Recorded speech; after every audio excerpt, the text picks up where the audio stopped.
Hey everyone, this Inkshot Log Blaster was a very good surprise from Inkshot this year. I mean, this lever action is really cool and this was pretty much the easiest blaster to turn to half dark. Now, let's push this mod a bit further. I'm your host Dave, welcome to Tag.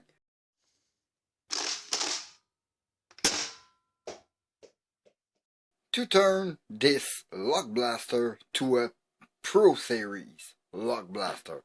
The idea is kind of simple. I'm gonna do the same kind of trick that the company Wrecked did on the Zuru with the spring-loaded barrel that moves a little bit forward every time the barrel's turned and comes contact with it every time the barrel stops in place. Let me put the blaster the right way and remove the cylinder from this thing. Cylinder out. Here it's already modded. I did it in another video where I cut all the little posts here to remove them so it's compatible with half dark. I then take one of those Wolfcraft, let me give you the number here, it's a Wolfcraft 2535 tapered file. This is a 1/2 inch. You put it on a drill, it rotates and it do a very smooth job on your side. This is a very smooth finish. It will help a lot with the chambering of the dart. But now this cylinder, it's all modified for half dart, but the best way would be to rear load the dart inside of this cylinder. So for this I will remove, probably on this side, I will remove this little square piece here just to free half of the hole which is hidden behind it when the cylinder is at the right place. This way I will be able to reload it and have my dart ready to fire. But now for this barrel. Like I said, I had the idea with the Wrecked. This is an original Wrecked barrel that comes inside of the blaster. This barrel with the little tapered hand comes, and even on this blaster is a little wobbly, but it still holds in place. And it's pretty centered when you look into it. So this is my hope for this blaster. So for this, I use the same exact method that I used with the Zuru. So I'm going to take a little file like that, take a piece of barrel. This is a Darzone Max Striker barrel. I took a Nexus Pro barrel for my final barrel because I already chamfered myself a hand of a barrel, but to do so you only need the file and your barrel. What you do, you hold it very straight with your hand. You have to know your position, and as you move your file you rotate the tube 90 degrees. This way you do 4 strokes of rotation and you will always get a good taper equally all around your barrel. You keep the angle right, you take your time, 15, 20, 25 minutes, you will have a good barrel. 20 minutes should give you a little end like that, which is tapered enough to come and mate with the cylinder. This is mating with it, and it is in line with it, helping me firing the round. Plus, this little barrel is kind of loose. Those Nexus barrel and Striker barrel are kind of loose. And this means they barely seal. But this way, it's going to help the dart travel from the cylinder to the barrel. Another thing you see here is that big bulge of tape. Yeah, basically it was originally a spacer. Didn't go according to plan, moved a bit. But now I glued it on each side with super glue, so this way the tape is not unraveling, not moving, not swirling on it, so everything is solid and it sticks to the barrel. It will not move. This reason is I'm gonna need to put a spring around it to be seated on my barrel, so it's gonna push the barrel towards my cylinder. But for this, I'm gonna have to have this barrel perfectly centered into this one, and I'm going to need a spring seat to stop on it and give some movement to it and some strength on it. Then come my spring seat and barrel guide at the same time.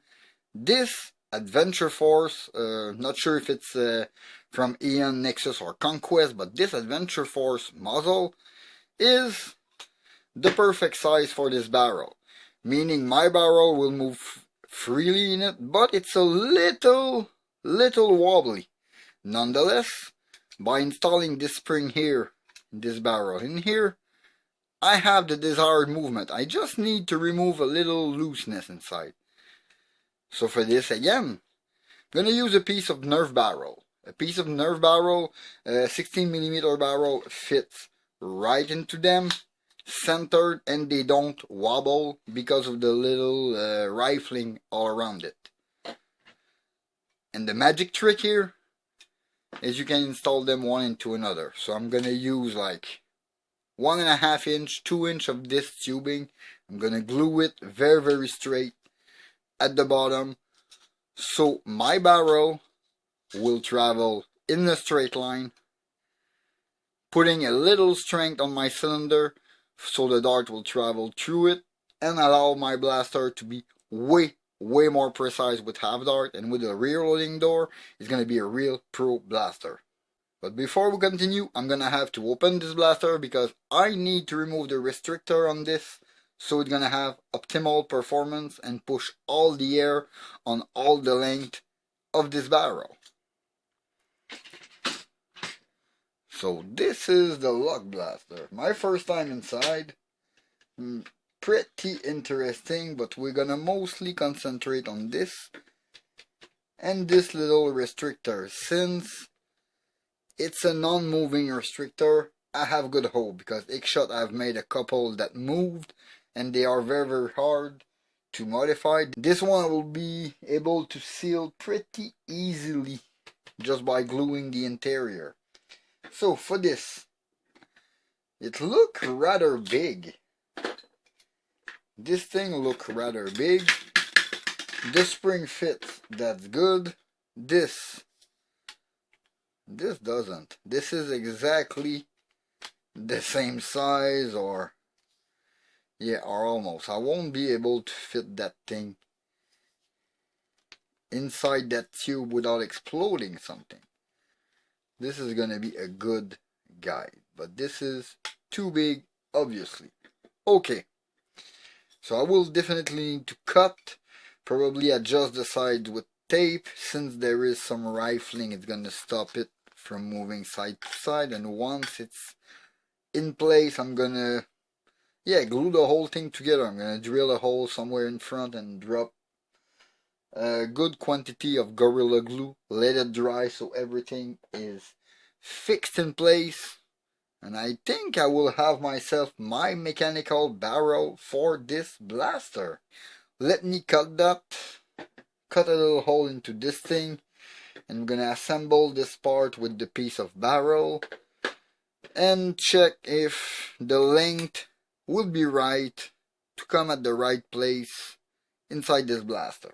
Okay, I cut the little muzzle. I just removed the 2 lines on each side and I cut the rest of there. Plus I file both sides a little so it can enter this thing. It deforms it a little, but it fit rather tight and in straight line. So I'm rather happy with this thing. I'm gonna just position it at the right place and then glue it fixed in the middle of the barrel. This is gonna give me my spring seat. Spring that I cut. I'm gonna put it, I put the first coil a little tighter, but it's holding. It's gonna hold there. That much I'm gonna have enough. I make some calculation. It's gonna need maximum 5mm of movement to fit into the cylinder.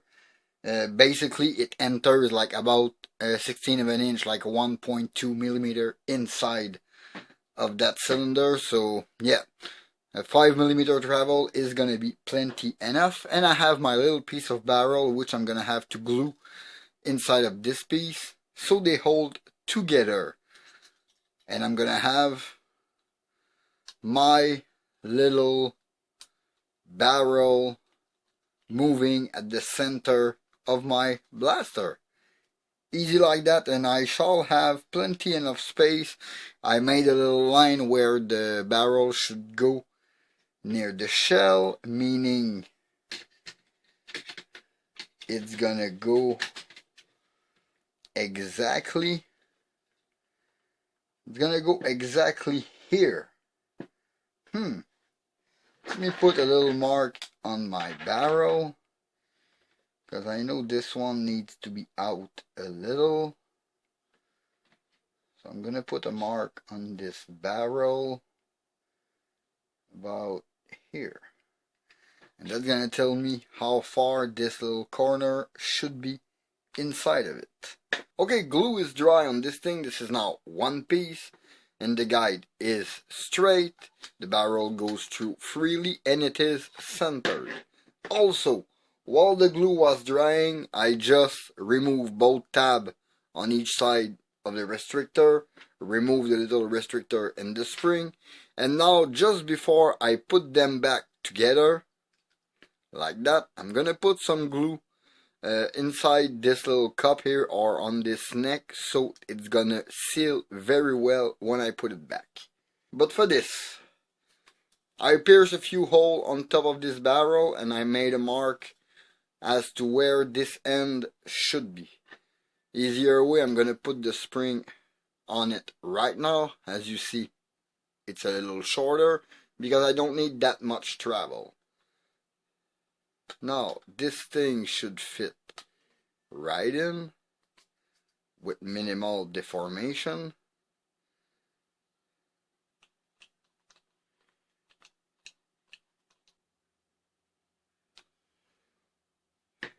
Now that those holes are full, I'm gonna let the glue sink in slowly, wait for it to dry, and it's gonna be time for reinstall, reassembly, and trying that thing. But also, I cut the little piece I talked about, that little running character that is on the blaster, to make a rear access door. And I have to say, this spot on this side is pretty much the only place you can cut yourself a rear loading window. There is no space in that blaster. This small window is the only thing I'm going to be able to cut to insert dart, but it should be enough. Now, for the glue to dry, when it's dry, we reassemble everything. I am just gonna run a very small chronograph test because I have a little doubt that this spring is a little loose. I should have put a little longer as a spring. It would have sealed better on my cylinder. Therefore, sometimes it skipped a little too much when I prime like this, and I need to bring it back. Generally, it's good. It doesn't sound like it's not sealing, but my suspicion is when I'm gonna fire with the seal, this might go off this rim, so I will need slightly bit more tension on this barrel. And secondly, this rear loading window, honestly, this is the only place you can cut anywhere inside. You see, we see the indexing mechanism, and there is part of the ratcheting member which is here at the bottom, and you see some part moving inside when you prime. But you have a good clear access for your dart loading.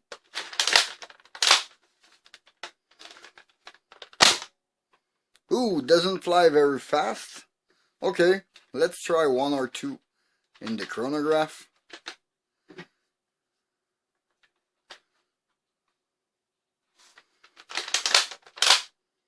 And now it's right. It indexes right.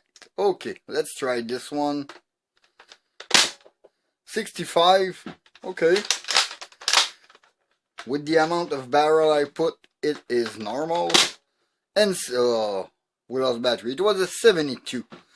72 FPS, 65 FPS. Okay, so I guess with more tension here, I forget to re-lube my O-ring. So with a good lubrication, a better spring on this tip, it should be alright. And maybe a little plunger padding and a slightly stiffer spring or a second softer spring inside the original one. It shall give me a good blaster. This is neat. Yeah, I am gonna make a part 2 for this video because I'm gonna have to fine tune the project to explain every point I have to modify and which point are more important than other. But I am in the right way. This thing is working. I might have put a little too much barrel and I might have to correct my seal, but other than that, this thing is functioning. It's rear load, it shoots, and it shoots very, very straight. So, that's a good thing. Yeah, that's it for this small video. In the meantime, you can always follow me on Facebook and Instagram at ThatOldNerveGuy. Please leave a like and comment, subscribe for more content. Don't forget to hit that bell to notify for my latest video. This was Dave Fatag. Thank you for watching. See you next time. Bye.